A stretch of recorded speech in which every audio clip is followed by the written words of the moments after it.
Hey gamers, Maniac here with Mind of Maniac. Doing a video that was just inspired by my wife. Now, I've reminisced with you guys about all kinds of different stuff involving gaming and technology, but my wife actually asked me a really interesting question recently that I assumed she knew the answer to.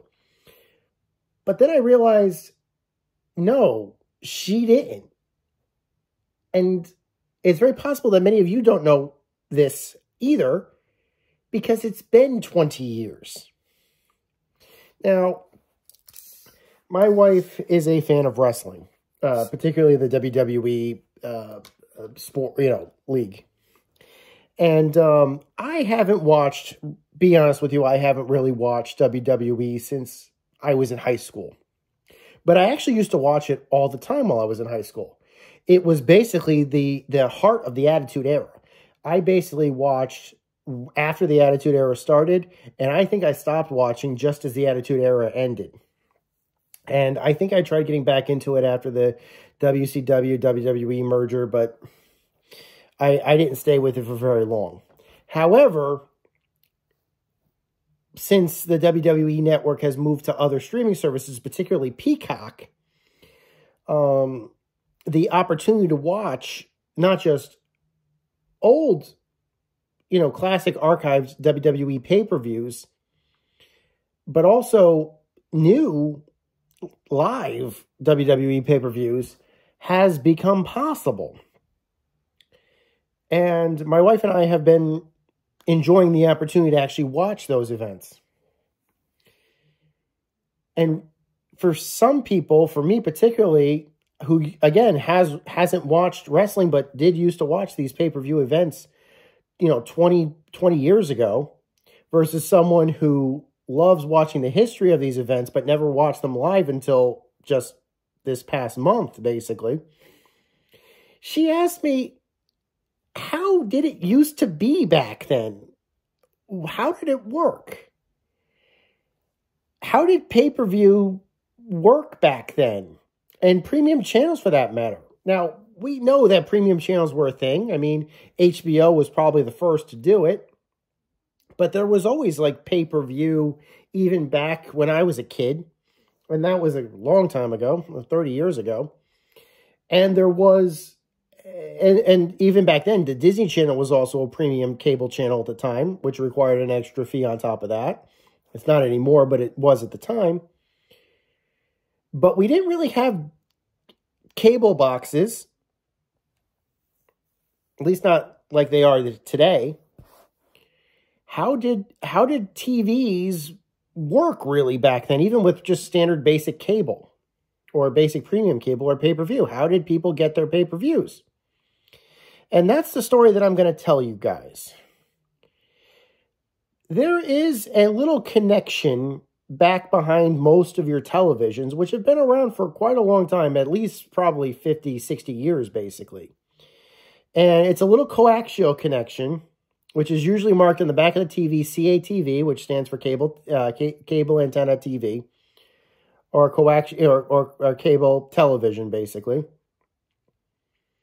And that typically, back in the day, cable television was broadcast using analog frequencies, which would usually break itself up depending upon however the cable provider determined how they wanted to use those frequencies. So they would assign channels however they saw fit through that cable connection, and as long as the cable stream was going through to that site, that location, your house, as long as it was coming in, if you had a television that had access to that cable signal, you would just simply plug it into your television and you'd be able to watch at least whatever channels the TV itself could handle. Yeah, that's something that a lot of people don't seem to remember. Cable gave you the opportunity to watch a lot of channels. But not all TVs, even cable televisions back then, were equipped the same. Even TVs that were cable ready, depending upon how cheap they were or how old they were, there was no guarantee that you would actually be able to watch all of your cable channels on your TV if your TV sucked. Let me give you an example. When I had my first TV as a kid, I think I got my first TV like early 90s, like 1990, 1989, 1990 or something like that. It was a Mitsubishi TV. And the way it worked is that it had a cable connection in the back. It was the only input that the TV would accept. And it would accept a signal either from a VCR or a or like a Nintendo or the cable line. Back in the day, your Nintendo and your VCR, for example, would actually have cable pass-throughs through them because of this reason. They assumed that most televisions had with just one coaxial connection, and only really super fancy TVs would have like RCA pin plugs or VGA inputs back then. So that wasn't really an option. But what you could do with them is that you would simply plug the cable into the back of your television. And the TV itself would have to be set into a specific mode. It was usually a physical switch inside the television somewhere that told it if the input that it was getting was either terrestrial broadcast antenna or a cable TV broadcast, because the TVs back then couldn't decide. You had to tell them, is this over the air, or is this a cable broadcast? And there were limitations on both, basically. Obviously, if you were using antenna, you would be whatever was found within the range, and it would usually be able to determine VHF versus UHF and that kind of thing. So that wasn't big a deal. You would be able to pick up both. But whatever was in range, and your signal was as good as however the broadcast signal quality was coming in. But for cable TV, on the other hand, depending upon your TV, there were limitations. I remember, and again, I had a top-of-the-line Mitsubishi TV in the 90s, in the early 90s. If I had it in antenna mode, I think I'd be able to get like at least a spectrum that I could choose between about 1 and like 98 or 99 channels that I could watch. And the idea is that it would switch depending upon whatever frequencies it could pick up over the air. But if I had a cable line plugged into the back of that TV set, I would not be able to watch every single channel between like 2 and 99. The TV would actually go to, I think it would start at like channel 1 or channel 2, and then it would stop at channel 64. I have no idea why it would stop at that channel. But my father had a much bigger, much newer Mitsubishi television that also had that limitation. But then for some reason, it would jump. So if it was in cable mode, the way it would work is that you would start at channel, it would then go to 64, and then it would jump to like 96 or 98, and it would go all the way to 99. So you get those last couple of channels for some reason, and then it would reset back to 2. Even if you manually typed in a number like 65 or 66 when you're remote, the TV would not accept that number. It just wouldn't. And I know for the longest time, at least until the mid-90s, a lot of cable providers would not broadcast channels past 64, possibly because of this limitation. Nowadays, it's like there's that joke, it's like a cable would add 100 channels or something like that. But honestly, that's not true. Even until like the mid-90s, basically, cable television, before digital came in, would probably stop at around 60 or so channels, give or take. Obviously, you would get your broadcast channels, you'd get your premium channels would be included in there. Now, how would they handle premium channels? Like I said, your TVs were still stuck at those frequencies. So what would happen? Nowadays, if you have a cable box, if you try to turn to a channel that the box is not, you haven't paid for through the provider, the box would simply say, you are not subscribed to this channel. Would you like to subscribe to it, pay extra money or something? Or call the support number and sign up. Back then, obviously that was not possible. So, and because, like I said, because of the technical limitations of how the signals worked, they couldn't just block they would block the channel from you, but not like that. They would essentially scramble the channel. Basically, usually scramble the analog picture or do something to the analog signal where the picture would be scrambled. and it would saturate the colors, and it would just basically be like there would be haze, and the V-Sync would be out of sync, and the H-Sync would be out of sync, and everything else. You might be able to actually hear. They usually wouldn't scramble the audio because why bother? But the picture quality would be pretty bad. Of course, the incentive is to change the channel or to basically tell your television not to skip it, because nobody wants to watch static or something like that. Unless you did. Some people couldn't afford to watch these signal channels. But if there was a major event going on, like a monthly WWE pay-per-view, some people without the ability to pay money would actually sit and stomach watching the scrambled channel. Not just because they loved hearing the commentary from JR and the King, because of course I'm sure they did, but because they had no alternative. And so because they wanted to know what was going to happen with that fight, and they couldn't wait until the next day or something like that because they wouldn't be able to watch it the next day, of course. It was assumed back in the day that these events would go on, and other than maybe if you were lucky, maybe a VHS release or re-release, you would not see that event ever again for the rest of your life.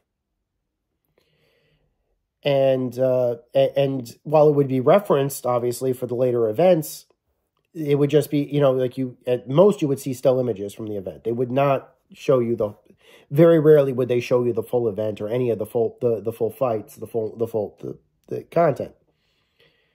So how did that happen?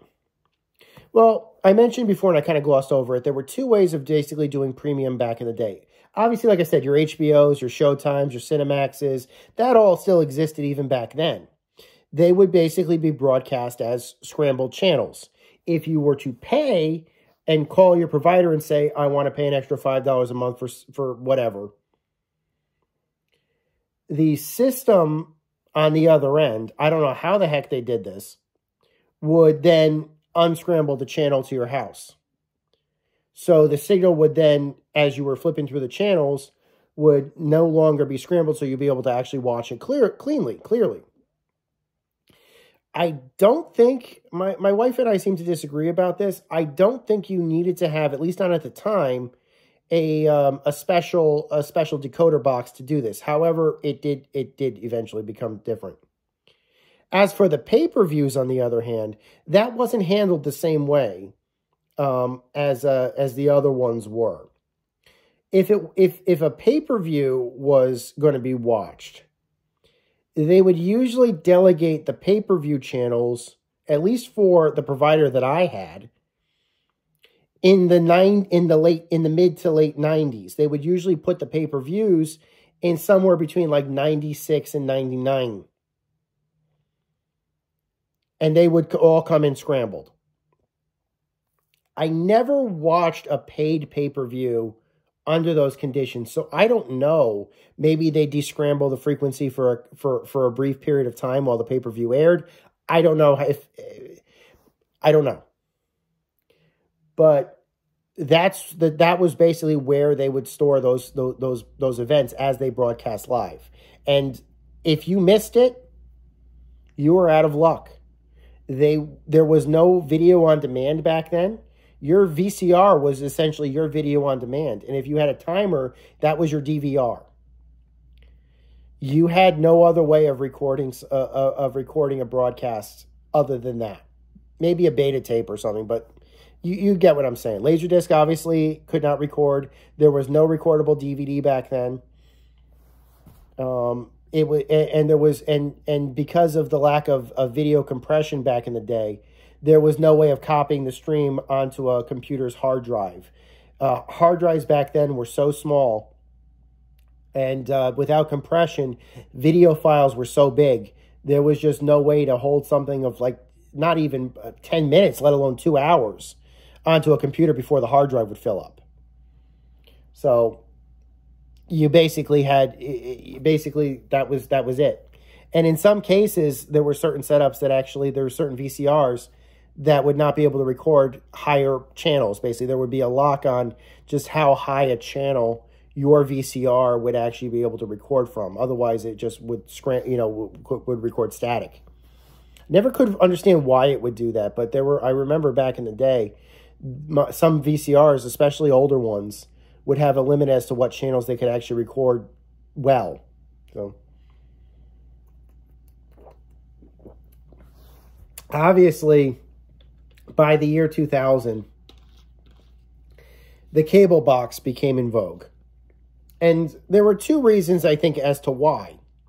There were a lot of people who had awful TVs. Just awful, and for some reason didn't want to throw them out. Don't ask me why. But they had these awful TVs that they didn't want to throw out that couldn't get their full spectrum of channels. Like I said, by the mid-90s, they started pushing past channel 64. So you'd have like channels at like 65, 66, and then they started switching channels around. So there would be common channels that you would get, like the USA Network or the or Comedy Central, for example, and they'd switch the channels into those upper spectrums. So if you had an older TV like I did,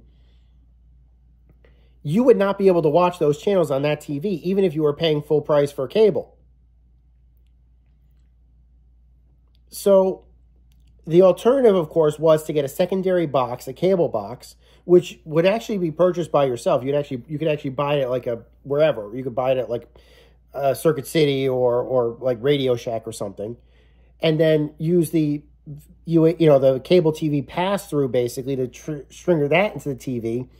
Just kind of no different than really how we handle our DVRs these days. The only difference is that it basically replicated the functions of what a TV could do normally if the TV was good. So cable boxes were popular back then, but only because people didn't want to throw their TVs in the trash when they should have. But essentially what happened was that by the year 2005, let me phrase this, even go back earlier. By the year 2002, a new concept called digital cable television started becoming in vogue. Obviously, you would still have the traditional channels, I'll call them terrestrial channels, basically. You would still have your your regular cable channels, and then you would have your premium cable channels. But by 2002, there was a major push to start offering digital cable channels and digital-only cable channels. G4 TV was the big poster child for this new type of digital spectrum, basically. This required, because at the time, there was no such thing as a digital cable TV. And on top of that, because of lockout, there was no need for the cable providers to scramble those channels, at least that would make them, to make them, distorted. Because it was digital, they had higher control over. They could just block it out completely. They could just black out the channel, or have it in a way that there was no way the TV could access it without their decoder boxes. And then it got to a point where they started having a nice little system where they would just simply start charging out and renting monthly fees for these digital cable boxes that your TV would have to have in order to watch certain channels. And this was okay for a little bit longer, basically, because some people were like, well, I've got like 5 TVs in my house. Like one in every bedroom, one in my TV room, one in my office or something. And in some cases, one in the bathroom. But I only expect to be watching certain channels on like the TV room and maybe my bedroom or something.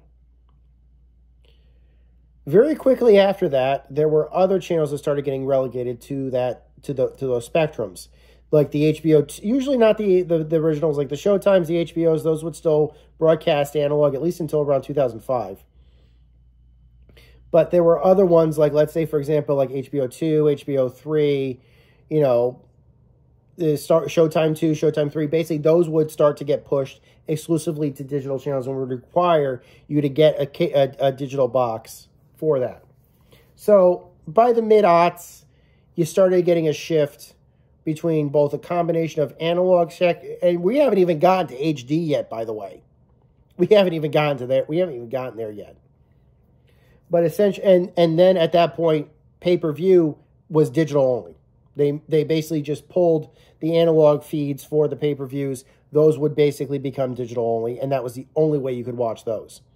So you would have to have a cable box. And I think they liked it like that because while if you were paying for HBO for a month, even on a digital box, all your digital boxes in the house would be able to watch HBO. But if a video on demand, if a pay-per-view was ordered, again, which could be ordered through the digital box at this point, you don't have to call the provider anymore.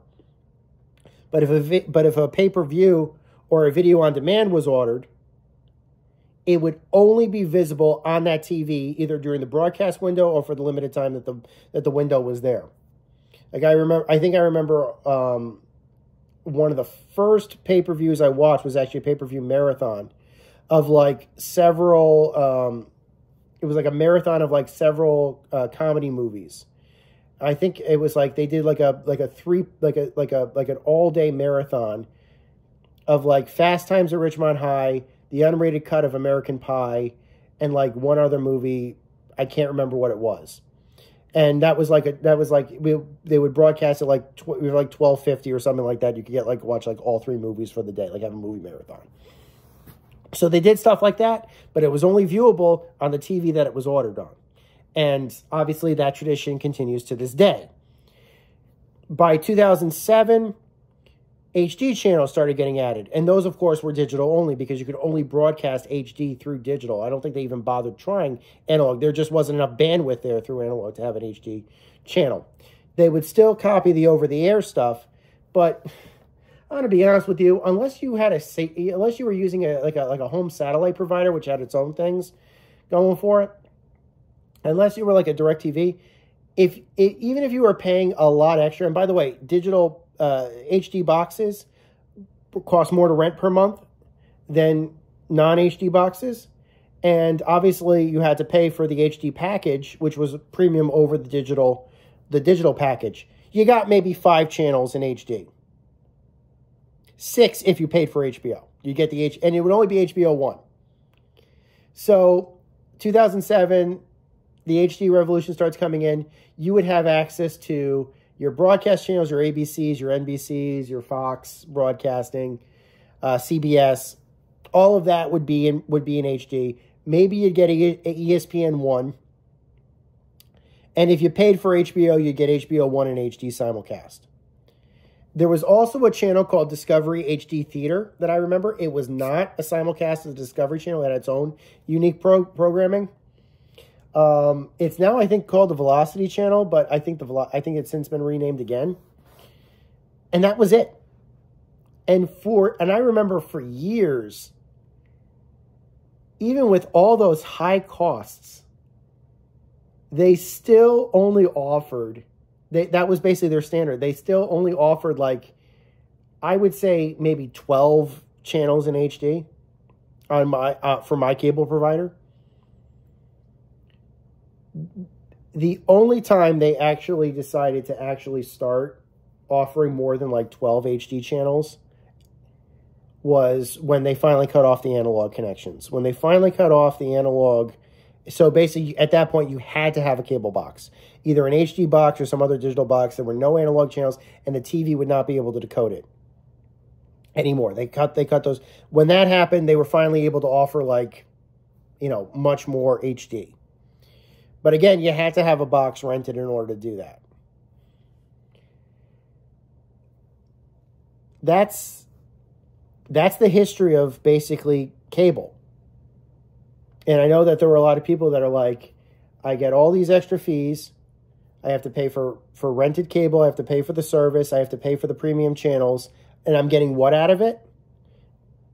Video on demand service that is eclipsed now by other providers like Netflix, for example. And what? 30 HD channels of stuff that I don't care about?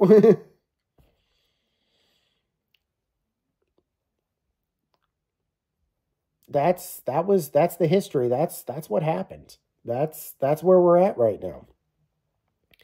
And for me, like I said, there's other they've since offered other incentives, like cable providers, knowing this, that a lot of people may not be watching.